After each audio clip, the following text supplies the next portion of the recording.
Hello యోస్, welcome to ANR entertainments. Sai Pallavi అందరినీ మోసం చేసిందా? అసలు ఇది నిజమేనా? సాయి పల్లవి అంటే కొన్ని డైలాగ్స్ అలా అందరికీ గుర్తుకొచ్చేసాయి. మరీ ముఖ్యంగా ఫిదా సినిమాలో ఆమె చెప్పిన డబ్బింగ్ యాసను పలికించిన తీరు నిజంగానే అంత ఫిదా అయ్యారు.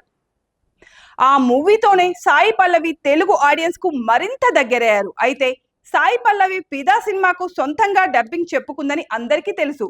ఆ విషయాన్ని శేఖర్ కమ్లా సాయి పల్లవి కూడా చెప్పారు. పైగా డబ్బింగ్ చెప్పిన నాటి విజువల్స్ ను కూడా యూట్యూబ్ లో పెట్టారు. కానీ ఇప్పుడు ఓ వాయిస్ ఓవర్ ఆర్టిస్ట్ మాత్రం తానే ఫిదా సినిమాలో సాయి పల్లవికి డబ్బింగ్ చెప్పానని అంటున్నాడు.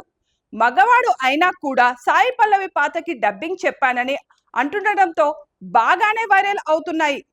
ఇక యూట్యూబ్ లో చిన్న చితక ఛానళ్లు అతగాన్ని తెచ్చి ఇంటర్వ్యూలు కూడా చేస్తున్నారు. ఇక అందులో అతను చెప్పిన డబ్బింగ్ చూస్తే మాత్రం మనం సినిమాలో చూసిన వాయిస్ లా విన్న డైలాగుల్లా అనిపించవు. సినిమాల్లో మనం విన్న గొంతుకి ఈ గొంతుకి చాలా తేడా ఉంటుంది.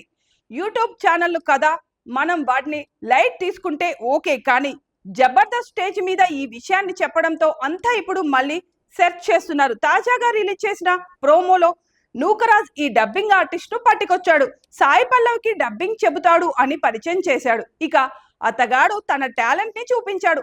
సాయి పల్లవి ఫిదా డైలాగ్ చెప్పాడు, కానీ ఏమంత ఎఫెక్టివ్ గా అనిపించలేదు. అతను డైలాగ్ చెప్పిన తర్వాత ఇతనా చెప్పింది అని లైట్ తీసుకునేలా ఉంది. అసలు ఈ వాయిస్ కి సినిమాలో విన్న సాయి పల్లవి వాయిస్ కి ఏ మాత్రం సంబంధం లేనట్లుగా ఉంటుంది.